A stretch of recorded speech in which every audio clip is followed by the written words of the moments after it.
The voice cut through the chamber like a blade. "Take that off, now!" Gasps didn't echo. They collapsed, hushed under marble ceilings and cold fluorescence. All eyes turned. The man speaking wore a crisp blue suit, shoulders stiff with authority. Councilman Dean Rylance. He was pointing, not with a full hand, but with a single accusing finger. His mouth was still half open, like he couldn't believe he'd needed to repeat himself. In the front row, just 2 steps from his seat, Ernest Thomas stood motionless. 84 years old, his posture worn but deliberate. His chest rose slightly beneath a faded olive-drab jacket. Its left breast bore a soft outline of insignia no longer visible. The cuffs were clean, the buttons original. He hadn't spoken, not yet, but his right hand had just begun to unbutton the jacket, tremoring with something no one in the room could name. Age, maybe, or memory. Rylance took a step forward. "This is a formal civic function. Military dress without approval is—" He paused, eyes scanning for support. "Is misrepresentation." A few murmurs rose in the rows behind. One younger man chuckled under his breath. Someone near the side wall cleared their throat, sharp and disapproving. Ernest kept his eyes ahead. His fingers paused at the 3rd button. He looked at no one. Then, a scrape, a chair leg dragging faintly on marble. From the 3rd row, someone stood up. If you believe every veteran deserves respect, please subscribe, because every view helps this message reach those who need it most. The room hadn't moved. Not yet. The scent of polished floors and dry paper programs clung to the stale air, heavy with the silence of people who didn't know what to do. In the stillness, Ernest Thomas gently lowered his eyes, as though collecting something only he could see. His hand left the buttons. He let them be. He didn't say a word. He just looked at the seat before him. 3A, front row, center left, reserved for special guests. There was no placard, but he didn't need one. For the past 6 years, he'd sat in that seat on the last Friday of every October, the same way he had every year since his knees had started giving him trouble and walking more than a block took effort. He didn't come for recognition. He came because he had a promise to keep. He lived 2 streets away, in a 1-story brick bungalow with a single flagpole out front. His house was quiet. The windows hadn't seen grandchildren in over a decade. His back porch had a dent in the railing, from when he caught it during a dizzy spell but told no one. He hadn't fallen, just stumbled. No one needed to know. Each year, Ernest walked to this same ceremony at City Hall, the Civic Honor Roll, a modest tradition. A few hundred gathered to hear the names of fallen local servicemen and women read aloud beneath the painted ceiling and beneath flags that didn't always hang evenly. This year, one of those names was James Mathers. Jim, a name that did something to Ernest's breath when he heard it, made him straighten his back without meaning to, made his boots feel heavier. A name that deserved more than flowers and a fading voice over a microphone. Jim wasn't just another fallen soldier. He had been his closest friend, his foxhole, his brother. They had been 19 years old, crouched in a rain-slicked ditch under tracer fire in Inje, Korea, watching the sky explode with color they didn't have words for yet. And Jim had laughed, of all things, in the middle of it, said something about how the stars looked jealous. Then came the shell, the fire, and Jim was gone. Ernest never said goodbye, never had the words. But this day, this yearly gathering, had become the place where he stood in Jim's shadow and made sure someone, anyone, remembered. He had pulled out his old uniform jacket the night before. It hung in a plastic garment bag at the back of his closet, behind old coats that didn't fit anymore, and a suit he hadn't worn since his wife's funeral. The olive drab had faded, sun-worn from the years he kept it in a garage before he learned better. The sleeves were tight at the elbows, and the collar itched, but the seams were still intact. He took an hour to clean the buttons with an old toothbrush, polished his boots until they reflected the hallway ceiling, even tied a ribbon around the left shoelace. Jim's favorite color, a quiet nod no one would recognize. He'd risen early, had eggs, black coffee, He always ate before events, low blood sugar and all. Then he walked. Not fast, but not slow enough to draw help. His cane stayed home today. The front steps of City Hall greeted him like they always did. 5 shallow rises, always slick with the morning dew. He climbed them like he had a pact with gravity. Quiet, careful, determined. He'd entered through the backside entrance, nodding once to the same young security guard who never made eye contact. Inside, he smelled lemon polish on the wood paneling. He made his way to the front row, tracing each step like a man marking terrain in his memory. But now, here, in front of 3A, his path had been blocked. Councilman Rylance's voice still echoed behind his ears. The word misrepresentation hadn't landed yet. It floated somewhere near his temple, waiting to settle. But Ernest stayed still. He didn't react because he had learned long ago that silence carried farther than shouting. And men who shouted like Rylance did it to silence others, not because they were strong, but because they were scared of what silence revealed. He exhaled softly, nostrils flaring at the scent of cologne and starch from the man before him. His hand twitched once, the muscles old but familiar with instruction. Then he looked at the seat again. 3A. The memory of Jim's name being read, the way the letters sounded in that hallway of flags and folded arms. He hadn't come for approval. He had come because he was still standing, and he would not remove what he had earned. But the weight in the air was getting heavier, the stares longer, the whispers sharper, and in the third row, someone else had just begun to move. The room exhaled, just slightly, a shift in air, like a draft creeping in through the back door. But Ernest Thomas didn't move, not yet. He had placed one hand on the top of the folding chair's backrest, his usual seat, 3A, and the grain of the lacquered wood felt familiar to his palm, like bark he had touched many times before. His fingers lingered there, taking in the cool smoothness. Each digit, curled by age and service, knew where they belonged. The chair gave slightly under his touch, as though even it remembered him. Behind him, the crowd began to reshuffle in the quietest way crowds do when discomfort turns communal. Papers folding, throats clearing, the faint buzz of someone checking their phone despite themselves. Ernest didn't speak. He'd learned decades ago that speaking too soon surrendered control. Better to wait. Better to let others reveal what they carried inside by how they reacted. He finally lowered himself into the chair, one leg at a time. No sigh, no groan. His spine stayed straight, as though somewhere, someone were still watching for uniform. His knees bent slowly. He kept one hand against his thigh, firm, steadying, while the other helped him ease down without a sound. He was seated, and now the room had a problem. The old soldier had not obeyed. He had taken his seat in silence, still wearing the jacket. From across the chamber, near the refreshments table where over-sugared lemonade sat in sweating plastic pitchers, a man in a trim blue windbreaker leaned over and whispered something to his friend. They both smirked. One made a gesture, his fingers forming a rectangle over his chest, mocking a set of medals. A light giggle passed through the back corner. Someone else, a woman in a grey blazer, leaned forward to the man beside her and whispered, "That's stolen valor, isn't it?" She didn't say it cruelly, just confidently, as if she knew, as if the faded threads of Ernest's uniform jacket told her everything she needed to know. He heard it, not the words, but the tone. He had a finely tuned ear for judgment without knowledge. You didn't get through war without knowing what it sounded like when someone dismissed you before asking a single question. Still, he made no move. His hands rested on his knees now. Strong hands, the kind that once gripped rifle stock and shovel handle, now curled like branches around worn denim. His boots stayed flat, not polished to a shine, but respectfully clean.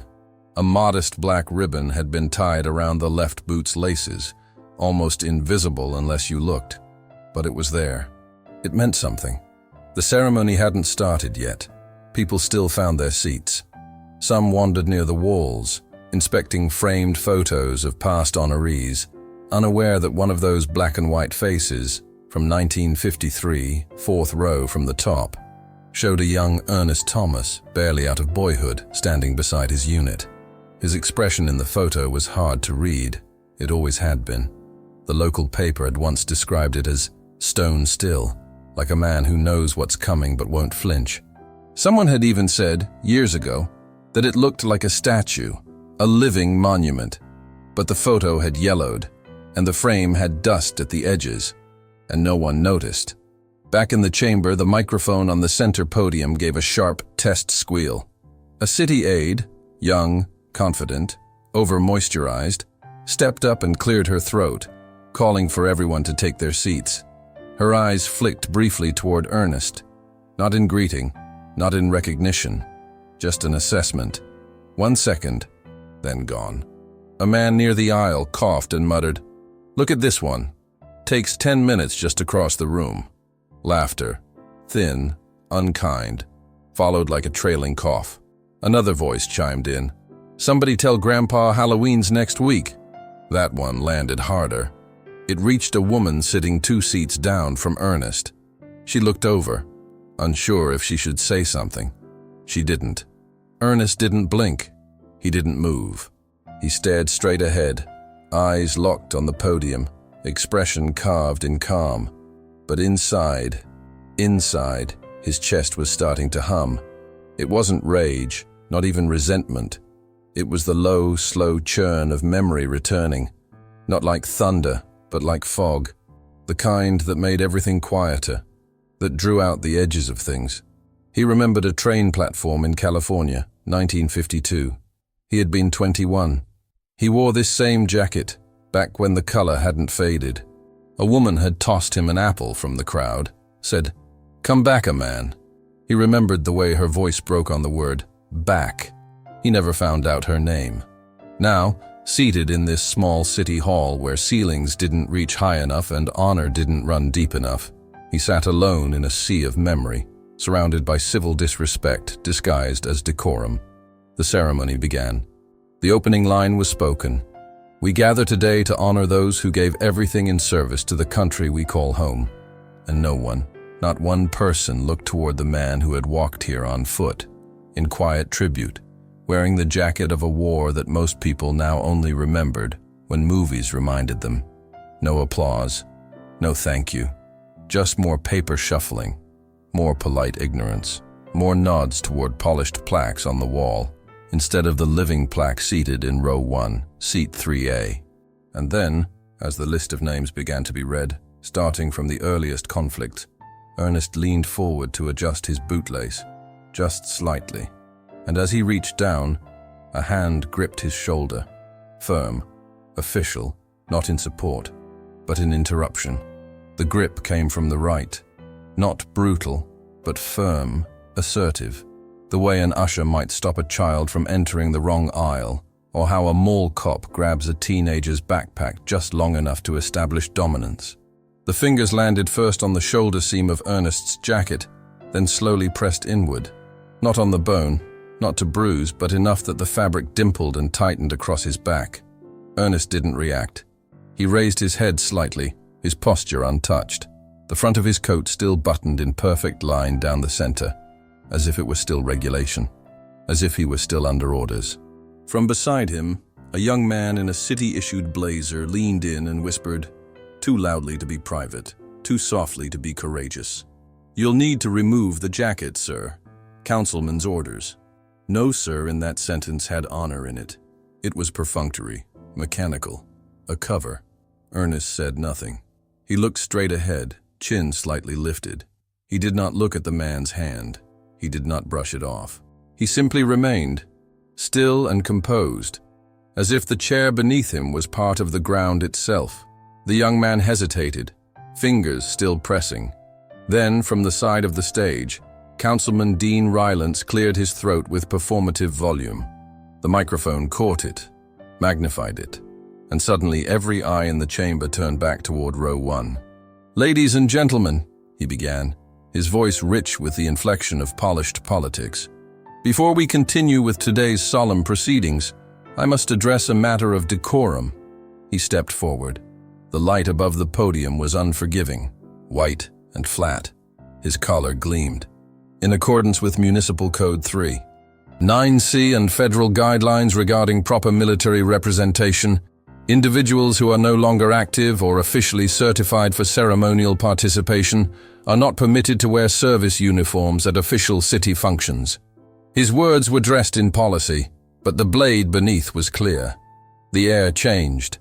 Murmurs bloomed across the room like ink dropped into water. Heads turned. A few leaned forward. A young man in the back adjusted his camera phone, angling it discreetly. Rylance continued, his voice steadier now, buoyed by momentum. This includes all variations of military dress, current or historical, unless approved through proper channels. He looked directly at Ernest now. Wearing such attire without authorization is not only inappropriate, but can be construed as impersonation. The word impersonation hit the room like a gunshot muffled by a velvet curtain. Ernest didn't blink. The city aide beside him let go of his shoulder. Not in retreat, but in reset. His hands came together in front of him, now folded. Waiting. Ernest's hands stayed on his knees. One thumb moved. Just once. A flick upward and back. A nervous habit from decades ago, retrained from the days he'd tap his rifle sling to pass the time in a dugout trench. He took a breath. Not deep, but it moved his chest enough to strain the center button of the coat, a coat now declared unauthorized. A uniform reduced to costume. Then, behind the podium, Rylance's voice softened, the kind of softness that pretends to be understanding. We want everyone to feel welcome at these events, but we must also protect the integrity of the ceremony. I am asking you now, sir, respectfully, to remove the jacket. A pause. No movement. Please. The chamber was now full of watchers. Some looked away, as if unsure whose side to take. Others stared openly, feeding on discomfort like wolves watching a limping deer. A few glanced toward their phones, unsure if this was newsworthy or just another awkward civic moment they'd forget tomorrow. Ernest Thomas, Sergeant of the United States Army, Korean War, survivor of 2 ambushes and keeper of a brother's memory, did not flinch. But slowly, deliberately, his right hand reached toward his chest. He found the first button, and with fingers that remembered tying bandages under fire, that once cradled the broken ribs of a dying friend through a night so cold their breath froze in the air, he began to unbutton. One loop, one pull. The fabric sighed. He reached for the second. His shoulders remained square, his boots grounded, his jaw firm. But the tremor, subtle, was there. A soft quake in the tendons of a hand that once could hold steady under a sniper's breath. From the back row, someone shifted. A boot scraped against tile. A man in a brown coat glanced toward the door. But still, no one stood. Third button. He paused. The silence was painful now, almost cruel, like the last seconds before a funeral eulogy, when breath holds and dignity tightens. The aide moved closer again, prepared to assist. And that's when it happened. A voice, clear, low, firm, called from the back of the chamber. "Leave it on, soldier." It wasn't shouted. It wasn't theatrical. But it cut clean through the air like a wire pulled tight. Every head turned. Even Rylance blinked. Ernest's hand froze on the third button. His fingers hovered, still touching the fabric, as if unsure whether to obey or to hope. The voice continued, stepping forward now. That uniform wasn't issued by this city. A pause, one more step. It was earned, in blood, in silence, in places these walls couldn't begin to remember. A man emerged, tall, mid-40s, with sharp lines at his jaw and a gleam on his chest beneath an open coat. Not all the way visible, not yet, but something military in the way he carried himself. Precision without pride. And with each step he took, the room began to change. Not loud, not dramatic, but like the tide pulling back before the crash. The chamber seemed to inhale, not with sound, but with silence. A stillness so absolute, it throbbed in the ears like pressure before a storm. Ernest Thomas did not look toward the voice.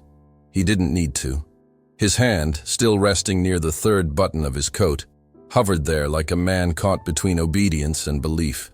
The air around him shifted, fragile and watching. Then slowly, he lowered it. He did not speak. He did not nod.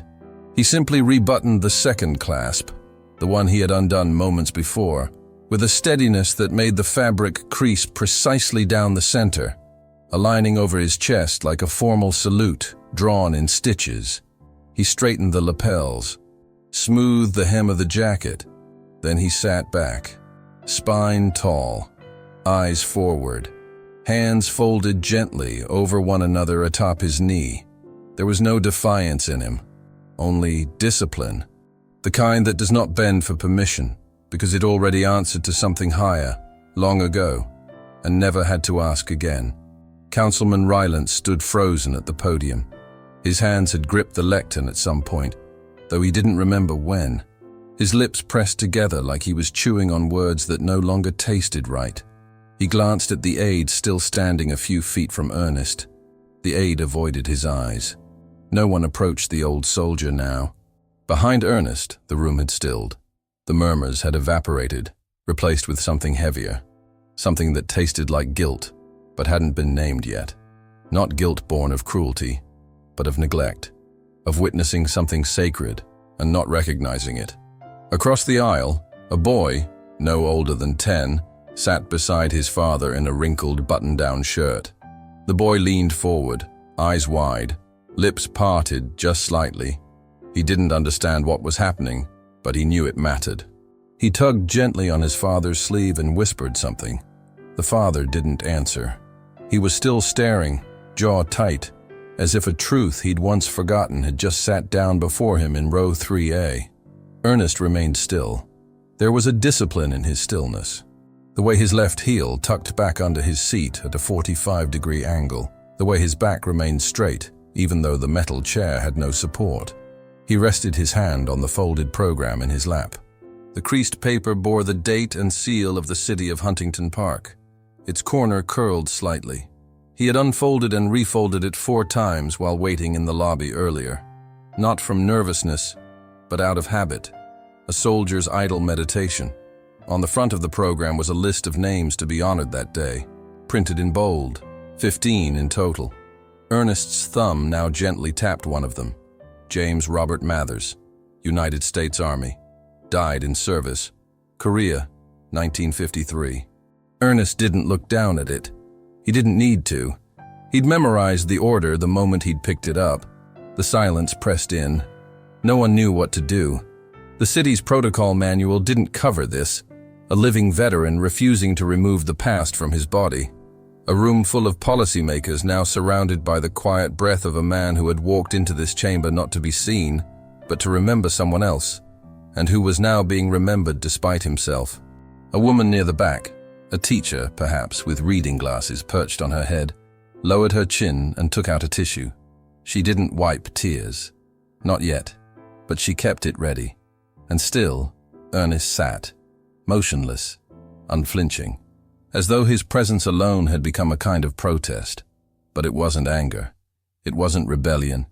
It was something deeper, something far more rare. Honor, in its purest form, has no volume. It stands still. It does not apologize for existing. And that is what Ernest became. Seated there in his pressed jacket, his boots aligned beneath him, the fold of his pants crisp from where he'd ironed them himself that morning. One sleeve slightly higher than the other due to a shoulder that had never fully healed. The ceremony had not resumed yet. Rylance cleared his throat again, but it had no command behind it this time. And that's when it happened. A man near the side wall, quiet until now, slowly began to remove his coat. He did it casually, not in protest, not in display, just a soft, methodical motion. The coat came off. Beneath it, the dark navy of army dress blues, polished, worn with pride, subtle ribbons glinting in the overhead light like whispers of memory. He didn't say a word. He simply adjusted his collar, then walked, calm and slow, toward the center aisle. Some noticed, Some didn't, but Ernest, he felt it. Not with his eyes, but in the shift of the room's gravity. The temperature changed. The air, once thick with judgment, now began to stir. His posture did not change, but the breath he took next, it came deeper. Not because the weight had lifted, but because something had arrived. A presence, an equal, and something in Ernest's chest began to settle, like a flag reaching the bottom of the pole. Major Tom Redding hadn't planned to say anything. That morning, as he buttoned his shirt in the bathroom mirror, he had promised his wife he'd keep a low profile. She had smiled, kissed his cheek, and reminded him, "You're not in uniform today, remember?" But he had hesitated at the closet door before stepping out. Something inside him, an old feeling he couldn't name, nudged him to bring it anyway, just in case. He folded his army dress blues beneath his overcoat, carried them like one might carry a folded flag, with care, with weight, with memory. He didn't know exactly why, but then again, most soldiers learn to trust that kind of instinct.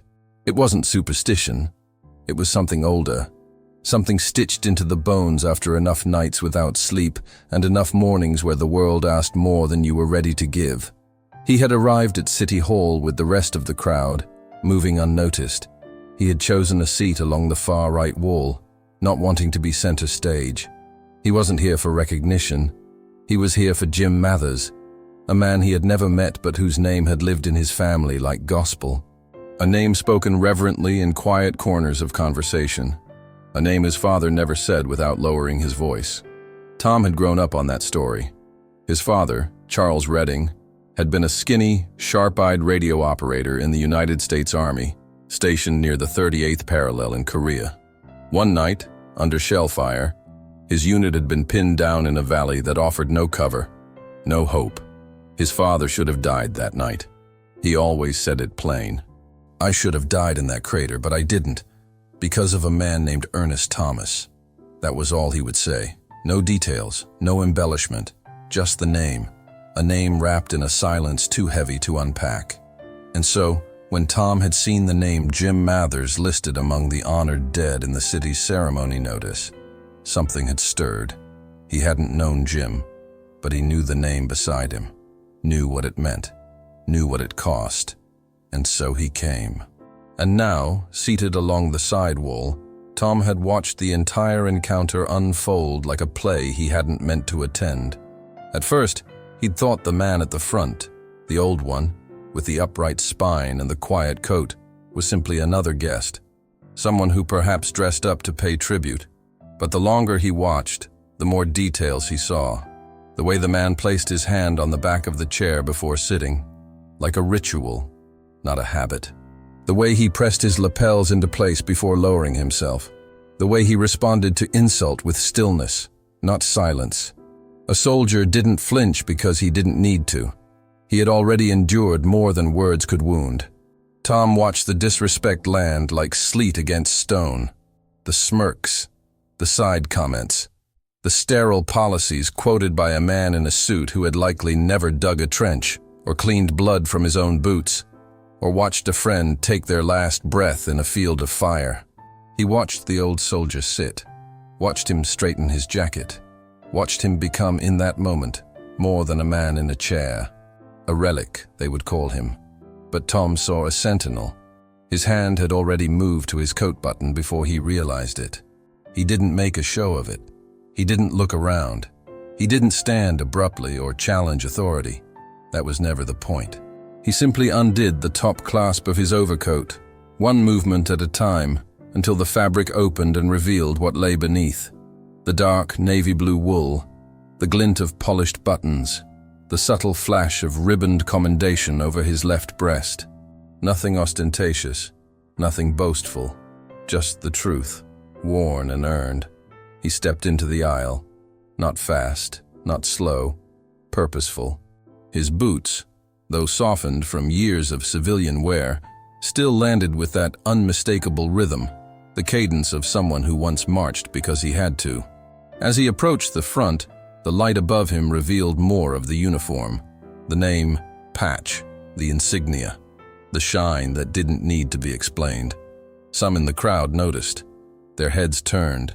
Whispers flickered, like leaves caught in a quiet wind. But he didn't look at them.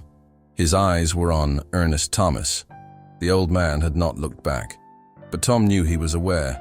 There was a tension in the shoulders, a micro-adjustment in posture, a breath held for just half a second longer.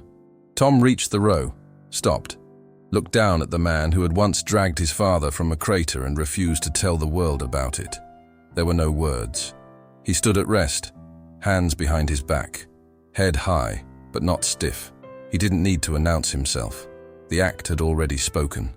In a room full of spectators, Tom had chosen to bear witness, and for the first time since he arrived, Ernest lifted his eyes. Their gazes met, across 40 years of silence and sacrifice, and something unspoken passed between them. Not recognition, not gratitude, something deeper, understanding. The room had settled into a hush so profound, it felt as though time itself had agreed to pause. There was no music, no cue, no orchestrated moment, just the shuffle of one man's footsteps down the aisle, and the quiet breath of 100 others watching something they didn't yet understand. Major Tom Redding stood a single step behind the first row. He didn't speak. He didn't signal. He merely placed one hand over the backrest of the chair beside Ernest Thomas, as if asking permission to enter the same silence. His other hand remained tucked behind his back, a quiet echo of a parade rest. Old habits never fully unlearned. Ernest didn't turn his head, but his body registered the presence. His fingers shifted slightly where they rested on the folded program in his lap. He adjusted the angle of one foot, heel drawing closer to the leg of his chair. Not in nervousness, but in readiness. Redding took a breath, slow and controlled. Then, in a voice low enough that only the front row could truly hear, he said the words, "Permission to sit with the sergeant, sir." He didn't say it with irony. He didn't say it as a joke. He said it the way a man asks to join sacred ground, not because he's unsure of his right to be there, but because respect requires asking anyway. The sentence hung in the air like incense. A woman 2 rows back blinked, her brows drawing together. The boy near the side wall tugged again at his father's sleeve. No one moved. Ernest said nothing in return. He simply nodded, a small, almost imperceptible tilt of the chin, and the weight of that gesture struck harder than any speech could have. Redding stepped around the row, folded himself into the seat beside Ernest with quiet precision, and rested his hands together. He didn't lean back. He didn't slump. He sat like a soldier sits beside another, fully present, fully alert. That's when the room began to shift. Not all at once, not loudly, but one by one. A man near the middle row, tall, with white hair and the faintest limp, stood. He looked down at his coat sleeve, then slowly removed it.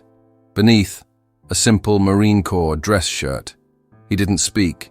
He simply walked forward. Another followed, younger, clean-shaven, his hands trembling slightly as he removed a brown Veterans of Foreign Wars cap from his back pocket and slipped it over his head before rising. Then another, and another. Each one walked with the same pace, not rushed, not angry, just steady, quiet, unapologetic. They didn't crowd, they didn't shout, they stood. And the sight of it, that rising wall of unspoken solidarity, began to do what no speech or apology ever could. Councilman Rylance's mouth opened slightly, as if to intervene, but the words dissolved before they reached his lips. He looked around and saw not a crowd rebelling, but a community remembering. Too late, perhaps, but remembering all the same. A woman near the back rose to her feet. She wasn't a veteran. Her clothes spoke of ordinary life, not service, but her face trembled. She held a hand to her heart, eyes on the man in the olive drab jacket, who still had not moved. No one clapped, no one filmed. It wasn't a moment for broadcast. It was a moment for witness. Inside row 3A, Ernest sat between silence and memory. The air around him had changed. What once pressed down on his chest with shame now wrapped around him like armor. And beside him, shoulder to shoulder, Major Tom Redding sat as still as a statue, the insignia on his chest catching the light as if to say, "I know what this is.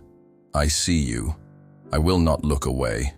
And then, without instruction, without signal, the first man to stand walked out, just calmly turned, nodded once to the podium, and stepped through the side aisle toward the chamber doors. The next followed, then another and another.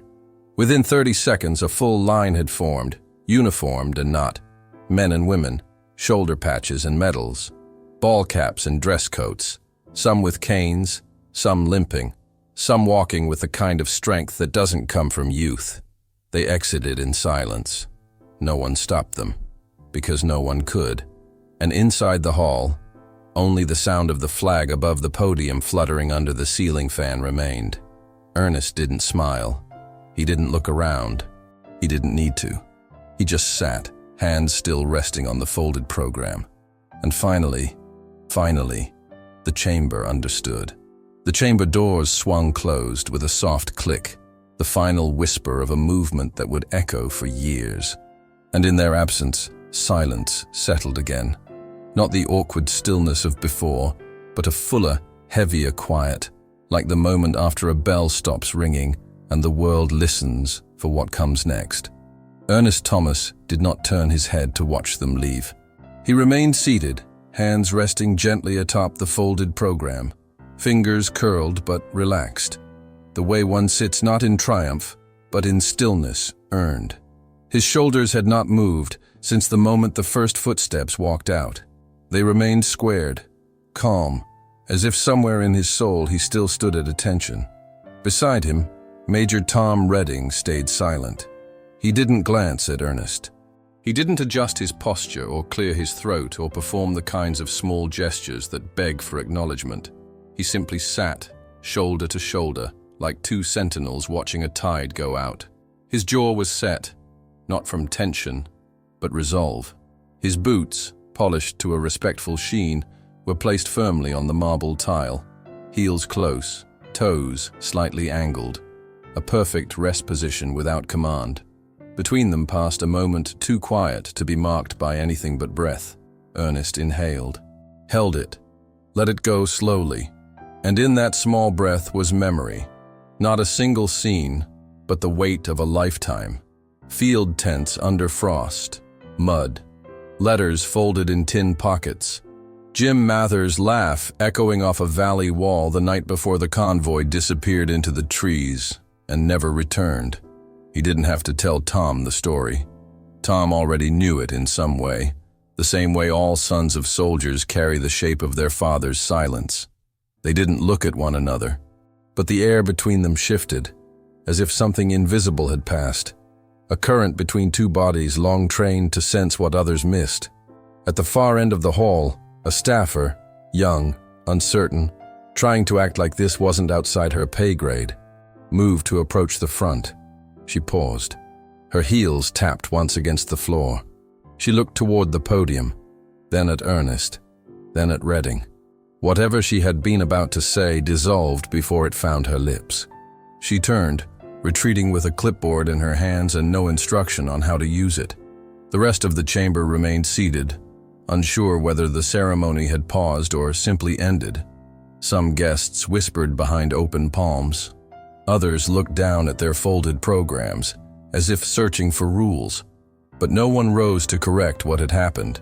No one dared call it a disruption, because it wasn't. It was a correction, a course realigned. And in the center of it, Ernest Thomas sat unchanged, but no longer alone. A second veteran had joined him, then a third, a fourth. They hadn't left with the others. These stayed not to oppose, but to hold the line, quietly, respectfully. A few remained standing near the side walls, hats pressed respectfully against their chests. One older man, gray-bearded with sunken eyes and a cane tucked beneath one arm, stood in the far back, unmoving, watching the front row like a man seeing something he thought had vanished long ago. And then, as if carried by something older than protocol, one hand rose. It came from the second row. A man, clean-shaven, late 60s, civilian clothes, stood and raised his hand in a sharp, deliberate salute.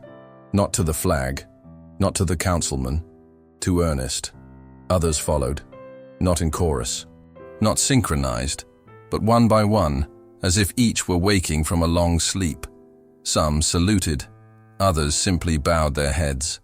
One woman pressed her hand to her heart and closed her eyes. The room had transformed.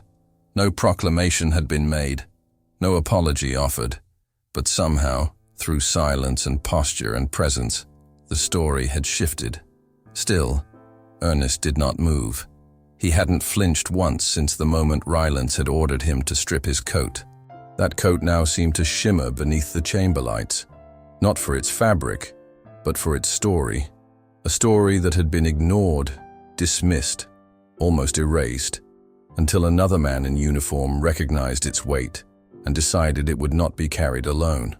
In the polished surface of the marble wall beside them, Ernest's reflection sat framed beside Redding's. Two silhouettes bound not by time, but by code. And it was enough. No words passed between them, because what they shared was older than language. It was the quiet covenant of those who never asked to be heroes, but answered anyway. Outside, the courthouse steps bore the weight of silence heavier than any gavel. No one had called for recess. No formal dismissal had been given. Yet people had drifted, slowly, reverently, out of the chamber and into the afternoon light, as if guided by something unseen. The sun was low, filtered through oak leaves browned at the edges. A breeze stirred the flags overhead, lifting the edges of cloth that had moments ago hung limp during Councilman Rylance's speech. Now, they moved as if awakened. The veterans who had walked out stood quietly on the steps. Some leaned against railings. Others stood alone, arms crossed, eyes low. There were no chants, no confrontation, just presence, solid and waiting.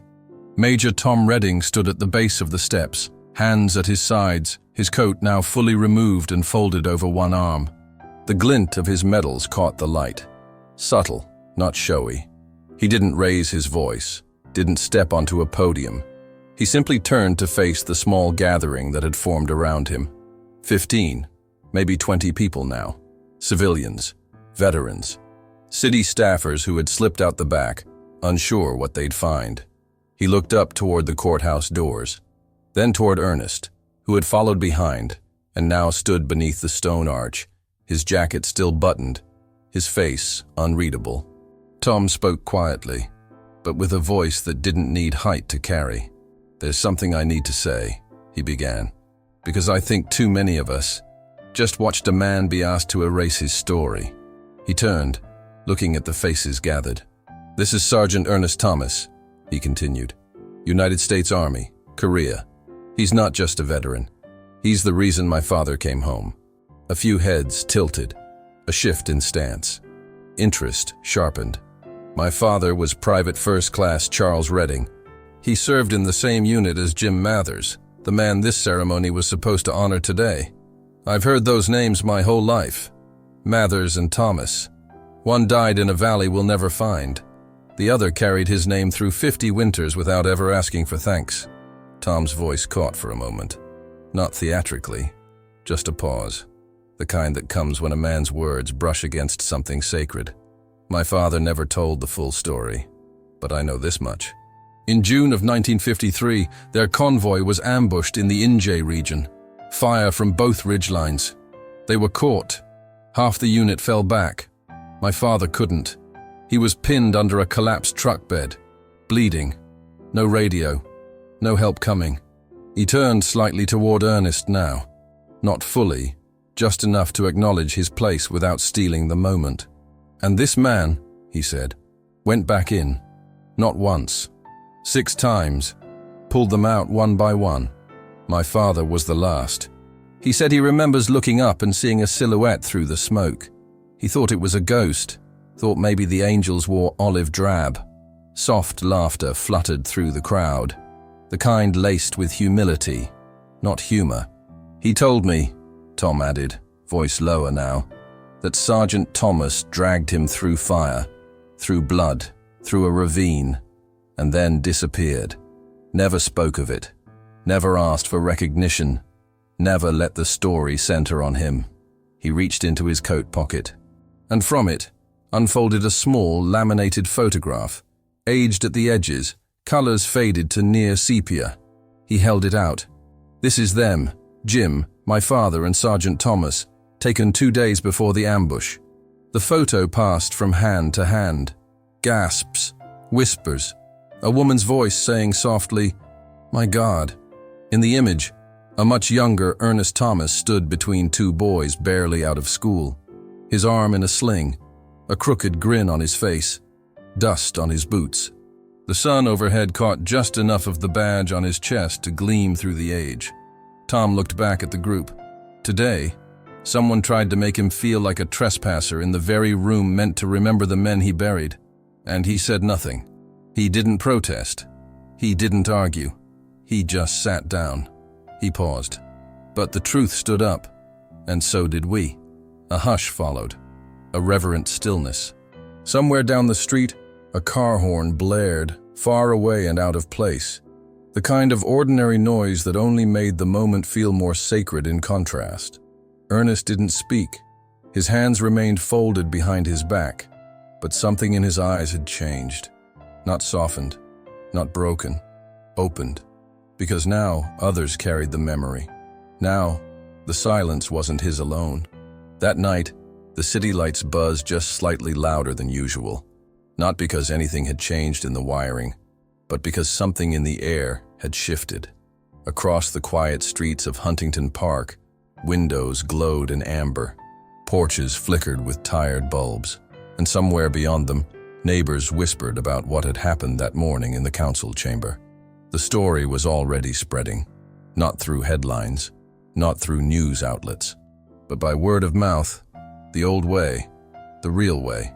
A veteran had been shamed for wearing his uniform, and then the room had changed. People had stood, people had walked out, not in protest, but in respect. Inside the walls of City Hall, a single office light remained on past closing. Deborah Stanton, assistant to the city clerk, sat with her elbows on her desk, glasses pushed up into her hair, reading the same email 3 times. She hadn't spoken during the ceremony. She hadn't stood up. But she had watched, and she hadn't stopped thinking about it since. She clicked open the city database, typing slowly with 2 fingers, searching for public seating records. Specifically, she searched for the seat marked 3A, front row left, used during civic functions. It had never been assigned a permanent name. Until now. 2 blocks away, Ernest Thomas sat at his kitchen table in the same clothes he'd worn to the ceremony, his jacket still buttoned, his boots lined by the door. A lukewarm cup of coffee rested beside a folded cloth napkin. The TV was on, but the volume stayed low. It wasn't the noise he needed. It was the company. His hands rested lightly on a small envelope that had arrived late that afternoon, delivered by hand. No postage, just a folded corner and a name typed clean across the front. Sergeant Ernest Thomas. He opened it slowly. Inside was a letter, typed neatly on official city letterhead, and below that, a plaque, brass, modest, heavy. The engraving was simple. This seat is permanently reserved for Sergeant Ernest Thomas, United States Army, Korea, 1950 to 1953. Honor is never out of uniform. He ran a thumb across the engraving, not in pride, not even in surprise, just acknowledgement, as if the object had always existed and was only now finding its rightful home. The next morning, just after sunrise, the city council reconvened, not for ceremony, but for correction. They moved the annual Civic Honor Roll gathering outdoors to the city square. No stage, no podium, just folding chairs, shade from the elm trees, and the stone path that led to the town's Veterans Memorial Wall. There were more people this time. Word had spread, not in anger, but in reverence. Ernest didn't sit in the front. He sat near the middle, quietly, his jacket unbuttoned, his collar straight. The plaque had already been mounted the night before, fixed to the armrest of seat 3A. This time, no one sat there. It waited, empty, shining in the morning light like something sacred. Councilman Rylance was present. He stood near the edge of the gathering, hands behind his back, his suit immaculate, his mouth pressed into a line. He didn't speak. He didn't smile. He just watched. Not with authority now, but with something closer to reflection. A small group of young men, high school ROTC cadets, stood in the corner with pressed uniforms and nervous hands. One of them, barely 17, stared at Ernest with wide eyes, clutching his cap to his chest like he was afraid to breathe wrong. The program began. Names were read, each one slow, clear, a pause between each syllable, like a prayer. When they reached Jim Mathers, Ernest bowed his head slightly, as he had every year. Nothing changed, except this time, he was not the only one. A dozen others bowed their heads with him. And then, when the final name was spoken, the last syllable fading into the quiet air, something remarkable happened. No one clapped, not out of indifference, but because applause would have felt like the wrong language. Instead, they stood, not all at once, but as they had before, one by one. Some saluted, some placed hands over their hearts. A few just stood, breathing in the silence. And somewhere in the stillness, a child's voice broke gently through the crowd. "Who is he?" A boy, maybe 8 years old, tugged at his father's sleeve and pointed at Ernest. His father looked down, then up, and answered without hesitation, "That's a man who remembered someone, before the rest of us did." Ernest didn't respond. He didn't turn, but his eyes softened, just slightly. He looked toward the plaque in the front row, then at the crowd, then down at his boots, where a small length of ribbon, Jim's favorite color, had been retied overnight. He didn't need to speak. The silence had already said everything. 1 year later, on the same October morning, the chairs were already set out by dawn. The folding kind. Aluminum frames with dark vinyl backs, arranged in neat rows across the lawn of Huntington Park's Veterans Memorial Square. The shadows of the flagpoles stretched long across the grass, and the breeze carried the scent of damp soil, freshly turned flower beds, and coffee from the cart on the corner. It was a quiet crowd this time. Not smaller, just quieter. People arrived earlier than usual. They didn't speak much. They nodded.